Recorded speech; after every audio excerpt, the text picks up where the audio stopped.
यो चाहिँ म चाहिँ फुच्चे डाँडा फुच्चे डाँडा भन्ने चाहिँ जो चाहिँ कालिम्पोङमा छैन यो कालिम्पोङको यो जो चाहिँ दामी रहेछ क्या।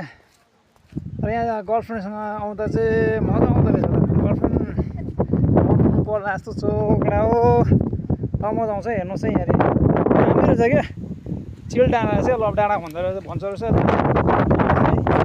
निचे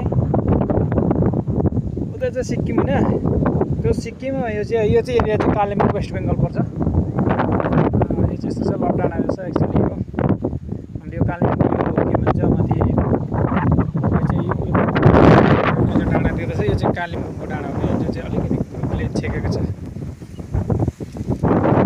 हेर्नुहोस् है। तर यहाँ चाहिँ जोडीदारहरूको लागि पनि सही रहेछ। जोडीहरूको लागि पनि सही हो। फ्यामिलीको लागि चाहिँ फ्यामिलीहरू चाहिँ नआउँदा हुन्छ यहाँ किनभने अब जोडीहरू मात्रै हुन्छ कि त्यही भएर। अब त्यो चाहिँ त्यो साइड चाहिँ लाभा त्यो साइड चाहिँ लाभा पर्छ। लाभा जो चाहिँ डुवर्स हुँदै लाभा हुँदै डुवर्स निक्लिन्छ जयगाउँ निक्लिन्छ त्यो साइड। यस्तो छ जग्गा चिल छ। के गर्नु एक्लै छु सिङ्गल छु।